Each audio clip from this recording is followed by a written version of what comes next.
So I finally got around to make a part 2 to one of my most successful videos, but this time around, it's your plenty of suggestions that will fill this list, so zero in while I establish some ground rules to avoid confusion. For starters, I won't be counting any non-canon but official light novels, and no, they're not the same thing. The spin-offs and one-shots whose connection to the main timeline is left ambiguous will be added. In addition to this, there will be no implications of time, so it doesn't matter if, say, a character who had gotten a stand in part 3 and no longer has it in part 5 makes the cut. All the finicky people, make sure to leave a comment down below letting me know if I missed any stand user, and consider liking the video if you liked the video, and subscribe to the channel for more content. Okay, I've prattled for long enough, let's get to the gist of the video.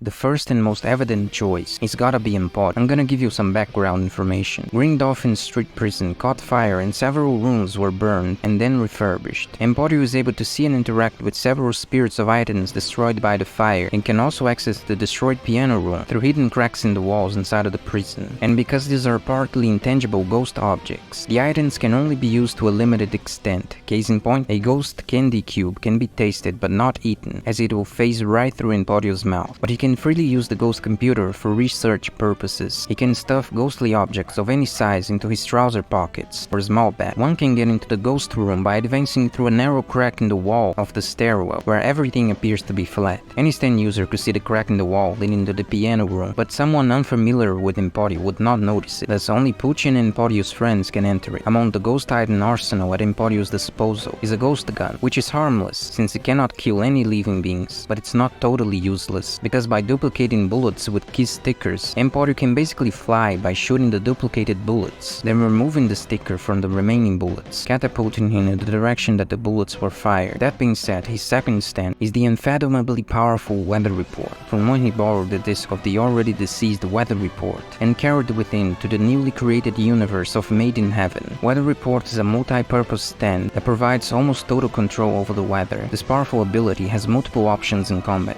both offensively and defensively. It is quite effective in close quarters combat. I say almost total control, but he can do anything really, by manipulating the atmosphere with his stand, allowing him to summon various weather phenomena, such as wind, rain, or lightning in his favor. Weather report's capabilities are diverse as to be able to create microclimates and make it rain as far as 30 kilometers away. The severity of the phenomenon is also controllable, thus weather report can produce heavy rain and fog over large areas, but also small areas of sunny weather amidst rain. At its utmost introductory, weather report can make gusts of wind to affect objects from hands. Weather report can also use the wind to propel himself, as well as feel disturbances in the girding air currents to describe movement. In close range combat, he can make the gusts of wind strong enough to pierce through the human body. Weather report can produce localized atmospheric layers to increase the air resistance, to the point where it can redirect shells. Clouds also appear around weather report. Those same clouds can be set on fire from the friction of someone punching the layers. Weather report can also produce electrical currents within its user's body, allowing partial control of several people's bodies when it electrifies them. It can also bring otherwise unlikely rudiments of the rainfall, like rains of creatures. For example, in one similar case involving a rain of toxic frogs. This particular capability is based off scenarios where a large population of small creatures are picked up by tornadoes and rained down when said tornadoes cease. And I haven't even mentioned oxygen buildup and heavy weather, which unlike the rest of weather report's capacities is automatic. Stemming from weather report's rage against humanity, it's incredibly dangerous and nearly insolvable to cover against, and only healing weather report will stop the chaos it will beget. This works by generating rainbows to fill a vinicity. If someone touches them, their body will transmutate into that of a snail. Only weather report is truly invulnerable to it, and blind people of course. The possibilities are endless. Weather report is truly a beast.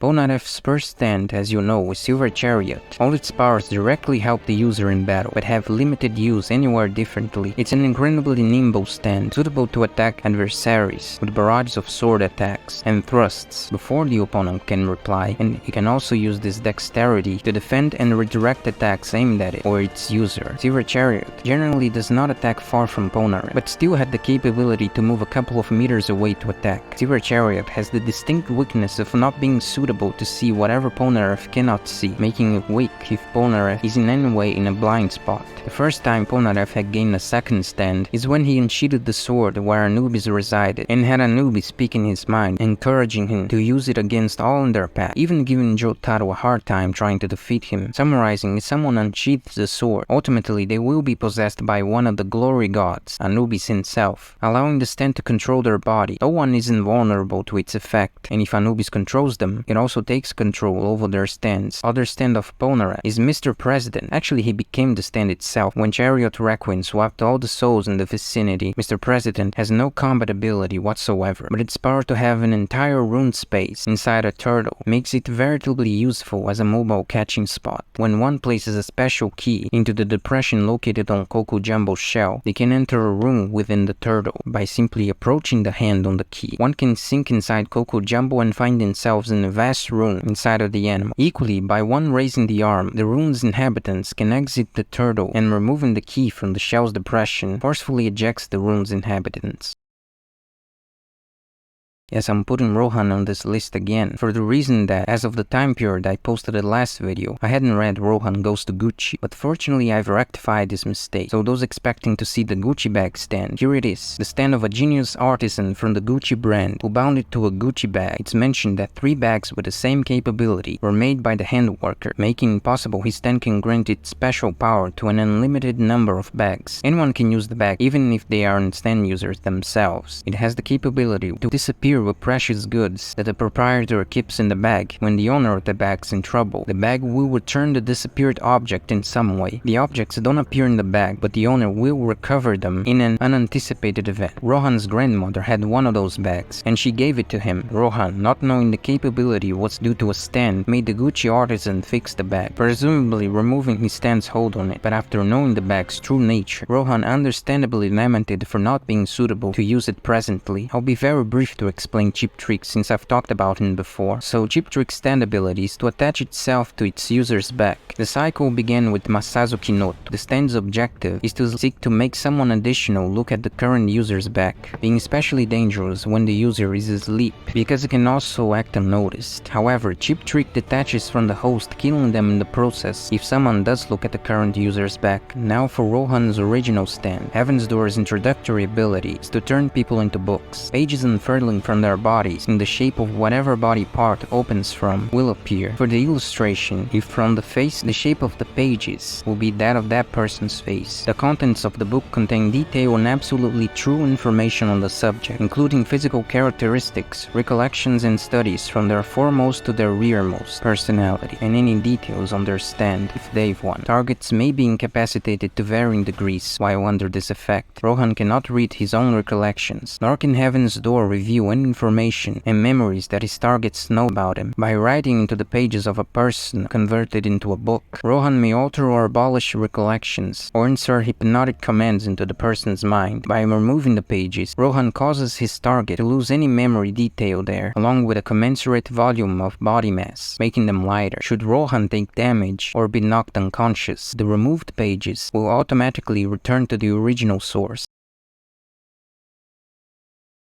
So there you have it, the part 2 of stand users to have more than one stand. Did any character on this list had gained other stands at any point in the story that I didn't mention? Leave it in the comments down below, and as always, don't forget to like this video and subscribe to the channel for more content like this. With that being said, thank you for watching this video, see you in the next one.